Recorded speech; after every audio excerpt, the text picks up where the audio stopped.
हाय दोस्तों, कैसे हैं आप लोग। तो आज जिस टॉपिक पे हम बात करने वाले हैं उसका नाम है what is the benefit of staying true to yourself. सब लोग कहेंगे यार सच बोलने का नुकसान ही नुकसान है। एक तो स्ट्रगल ज़्यादा करना पड़ता है, वेट बहुत करना पड़ता है, काम देर में होता है। और अगर आप स्कूल गोइंग स्टूडेंट्स हैं तो आपने देखा ही होगा, चाहे स्टूडेंट 50% वाला हो या 90% वाला हो, एक एक मार्क्स के लिए हर कोई चीट करता है अगर उसको क्वेश्चन का आंसर नहीं पता होता है। और कॉम्पिटिशन में तो एक एक मार्क्स पे हज़ारों रैंक्स का अंतर बढ़ जाता है। तो आप कहीं ना कहीं सोचते होंगे कि यार इस चीज़ का बेनिफिट क्या है, why should I stay honest, मैं क्यों ना चीट कर लूँ, मैं क्यों ना आगे बढ़ जाऊँ, और शॉर्टर टर्म में तो इसके गेन्स ही गेन्स हैं। बट लॉन्गर टर्म में इस चीज़ का नुकसान है। आपने लीडरशिप के डिस्कशन बहुत सारे सुने होंगे, यूट्यूब पे बहुत सारे वीडियोज़ हैं, आपने बुक्स पढ़ी होंगी। लोग लीडरशिप पे जिस क्वालिटी को सबसे ज़्यादा एम्फेसाइज करते हैं, जिस क्वालिटी पर, उसका नाम है टेकिंग इनिशिएटिव। अब आप मुझे बताइए, अगर आपको अनचार्टर्ड टेरिटरी पे छोड़ दिया जाए या अननोन टेरिटरी पे छोड़ दिया जाए या कोई ऐसा काम करने को दिया जाए जो आपने पहले कभी ना किया हो, तो कितने लोग हाथ उठाएंगे। स्पेशली जहाँ पर फाइन भी लगे वो काम गलत करने पे बहुत कम लोग हैं। उसका कारण है, लोग आपसे कहेंगे यार इन लोगों में कॉन्फिडेंस नहीं है बिकॉज इन लोगों ने वो काम कभी किया नहीं है। मेक सेंस, बात भी सच है।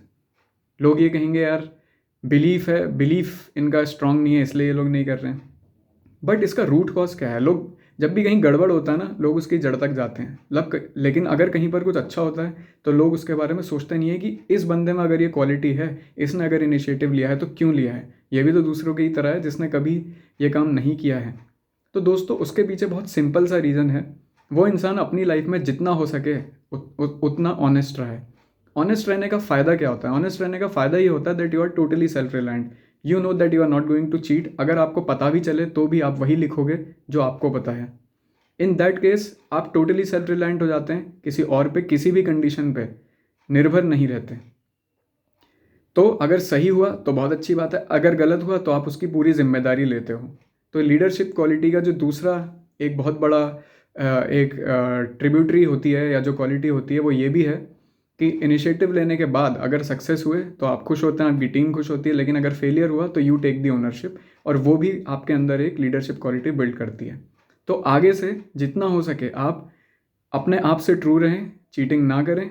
आपका स्ट्रगल करने का कैलिबर बढ़ेगा, पढ़ने का कैलिबर बढ़ेगा, आप टोटली सेल्फ रिलायंट रहेंगे, और कल आगे जाके अगर कभी इनिशिएटिव लेना हुआ, दूसरे लोग भले ही ना लें लेकिन आप ले लेंगे विद कॉन्फिडेंस।